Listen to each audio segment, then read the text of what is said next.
Uh, Thank you for the nice introduction. I'm very honored to start this conference, CLIMED-FRUIT conference.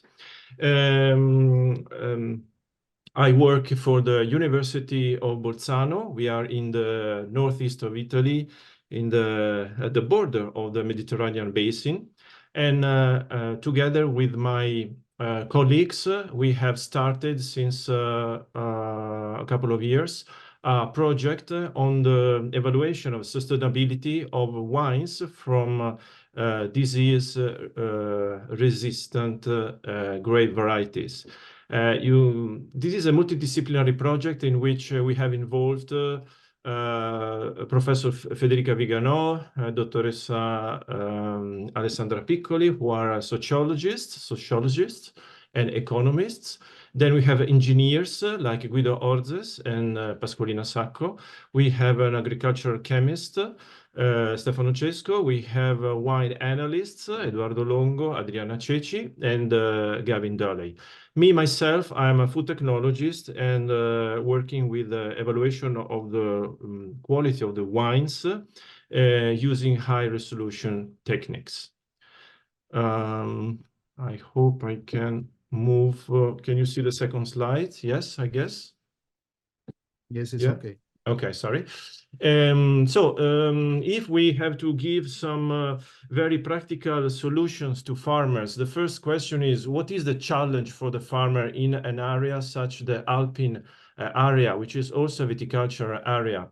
Since the European Union policy has the aim to reduce the pesticide use, to enhance occupational health, and to address climate change, the questions are very clear. How to reduce in viticulture the pesticides? How can we improve the working conditions of farmers? And how can we face the global warming and climate change? So here are some figures and facts on the introduction and on the use of PV grape varieties. PV is the short name that is actually growing interest and importance for disease-resistant grape varieties. It comes from the German, and it means exactly grape varieties which are resistant to fungi. These are the main grape varieties grown in South Tyrol, so white ones and the red ones. As you know, they are crossings between Vitis vinifera and other species of Vitis, and they represent more or less 1% of the surface, viticultural surface of Alto Adige. We have started the project, and the project is ongoing. And so I'm presenting here some intermediate results and some suggestions to the farmers. For instance, when we, with our colleagues, interview the PV winemakers, one of them said, okay, some very general considerations like I don't want to use a synthetic chemistry in the ecosystem. I wanted to introduce less chemistry. I want to because I don't know what is the fate of the pesticides and agrochemicals. And so I started with organic agriculture. Why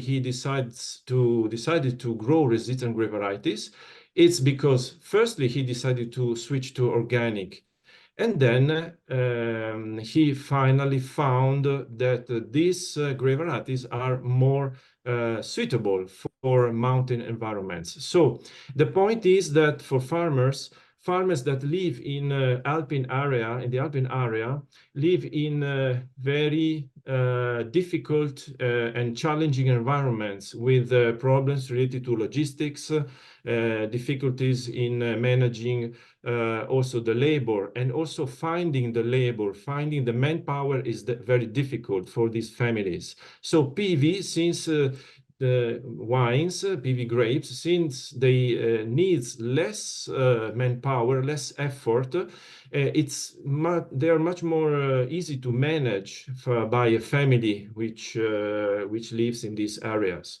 including fewer treatments with agrochemicals, so less treatments in the vineyards and so on. So also less man work, as I said. So the PV farmers have different approaches. For instance, almost none of them have completely switched from conventional wines to PV wines. For instance, in some cases, only 2 or 3 rows of the vineyards are devoted to PV plants. For instance, this farmer has 2 rows of Solaris, which is probably the main white PV grape variety. Close to the house, he plants them close to the house, close to in the garden, so that he or she doesn't have to treat these sensitive areas. So it's very clear the ethical issues related to these productions, and PVs can be the solution because they are recognized as a tool for reducing environmental impact in general. And wine growers have a strong ethical concern related to the working conditions of the collaborators, the family, and the local community. The point and the challenging aspects related to PV wines are several, and I have listed here 4 of them. For instance, they have unconventional sensory properties compared to conventional wines because they are crossing. They have a poor market acceptance at the moment, and also the awareness of consumers is very low, especially in most of Italy, maybe only in the northeast of Italy, or among wine fans, you can have some interest in PV wines, but not in the majority of consumers. Then there is a big problem related to legislation, because the Italian legislation is very conservative. We have a legislation on wine which was approved in 2016, the Testo Unico, unique text on wines, and it's in contrast with the recent European legislation, so that we have several problems in the diffusion of PV wines. And then production is currently too low for large retailers, such as supermarkets and wine stores.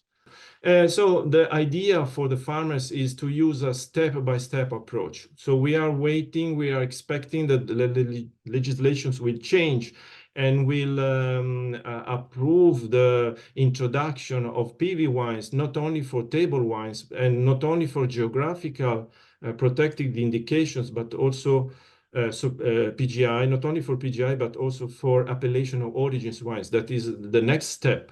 In the meantime, PV wines for sure will contribute to sustainable agriculture, even if they will never replace conventional production at all. Okay, so we can just offer a new product.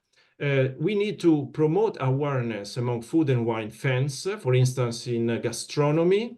For instance, in Bolzano, we have a bachelor in enogastronomy in mountain areas, and all these topics are taught to the students.